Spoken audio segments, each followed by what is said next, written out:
Hai, Assalamualaikum.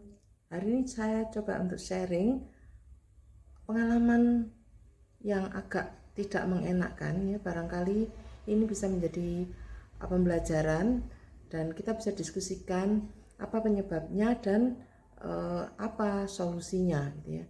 Karena penyebabnya bisa banyak macam, solusinya juga bisa banyak macam. Oke, mari kita lihat.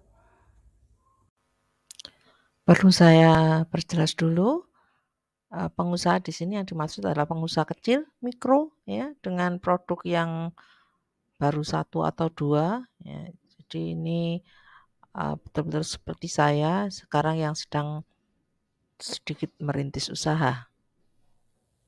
Nah, coba mari kita gunakan, contoh sederhana ya.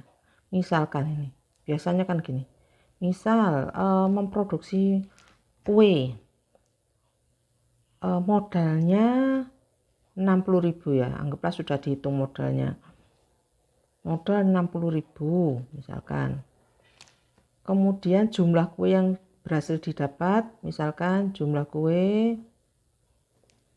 hasil itu 20 unit. 20 buah, maka biaya per unit kan gitu ya.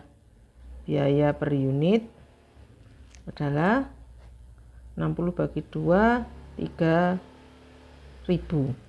Nah, 3.000 rupiah. Nah, biasanya kemudian kalau gitu ini bisa kita jual dengan harga jual 5.000. Nah, hati-hati dengan harga jual 5.000. Seakan-akan oke, nanti kita akan menghasilkan pendapatan 5.000 kali 20 unit, berarti 100.000. Wah, kita bisa dapat laba 100.000 kurang 1 dikurang modalnya tadi 60.000. Oke, laba 40.000 gitu ya. Wah, ini cantik banget gitu ya.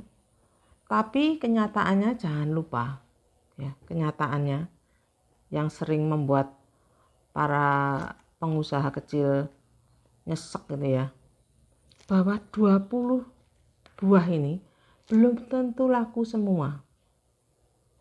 Itu yang perlu dipikirkan. Beda ya kalau produknya adalah produk pesanan ya, orang pesan 20 ya pasti dibayar 20. Tapi ini kalau produk yang dijual bebas begitu, kita produksi 20, belum tentu laku semua. Misal ini laku 10. Kalau laku 10 pendapatannya berapa? Jika laku 10, maka pendapatannya adalah 5.000 kali 10. Cuma 50.000. Masih rugi. Rugi masih 10.000. Meskipun ya ada barang 10 yang belum terjual. Ini bisa dimakan sendiri atau apa, tapi yang jelas masih rugi. Nah, ini yang kita harus hati-hati. Hati-hati dengan menentukan harga jual. Bukan berarti harga jual harus tinggi ya, karena harga jual itu kan tergantung pada pasar, tergantung pada kemampuan calon pembeli ya, kita juga harus pikirkan. Nah, jadi cukup, meskipun gini cukup perlu memerlukan pertimbangan ya.